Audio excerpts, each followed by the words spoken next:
বিসমিল্লাহির রহমানির রহিম। আসসালামু আলাইকুম। আমার মতো যারা করলা প্রেমী আছেন তারা হাত তুলেন। আচ্ছা ঠিক আছে, হাত নামান। আজকে আবার করলা রান্না করব।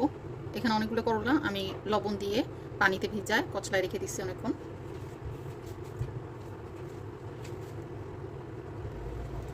লবণ পানির করলাটা ছাঁকনিতে ঢেলে ছাঁকতে রেখে দিচ্ছি আমি। এখানে একটা প্যান গরম করে সেটাতে কিছু সরিষার তেল দিয়ে নিব।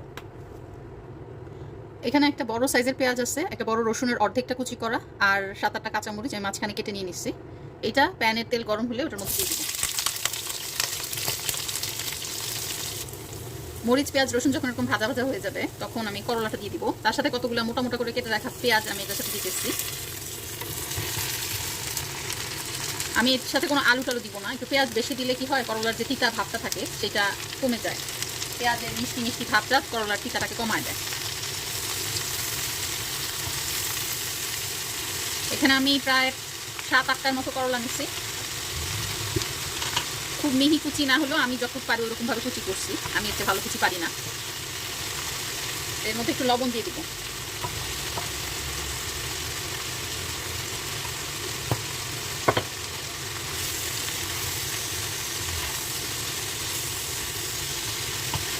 মিশিয়ে নিব আর রেখে দিব করলাটা ভাজা ভাজা হওয়ার জন্য। প্রায় কয়েক হাজার মিনিট ভাজতে ভাজতে এই হচ্ছে করলার চেহারা। এখন এই পর্যায়ে একটু লবণটা চেক করে নেবেন। আমার চেক করার কোনো অপশন নাই। তা আমি এখন জাস্ট লবণটা একটু দিয়ে নিতেছি। আমার মনে হয় আর একটু লবণ লাগবে।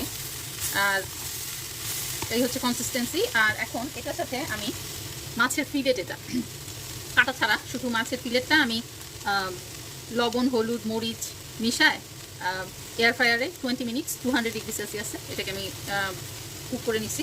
এখন এটাকে আমি হাত দিয়ে একটু ঝুরি ঝুরি করে নেব যতটুকু পারা যায়।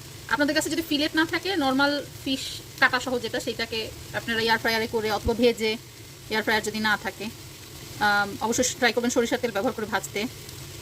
তারপরে কাটাগুলো ছাড়ায় আপনারা এইভাবে মাছগুলোকে ঝুরি ঝুরি করে নেবেন। ঝুরি মাছগুলো এখন আমি করলার মধ্যে দিয়ে দিব।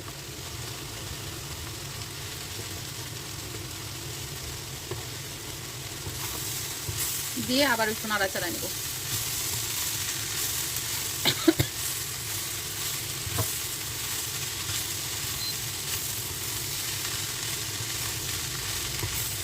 আমার মনে হয় লবণ হয়েছে, এখন আর দিব না, এতটুকুই রাখবো।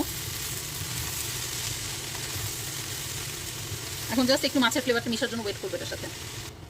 আমাদের রান্না শেষ।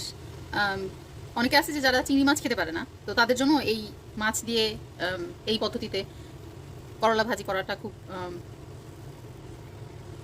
ভালো লাগবে। আর চেষ্টা করবেন বানাতে, বানায় খেয়ে আমাকে জানাবেন কেমন লাগলো।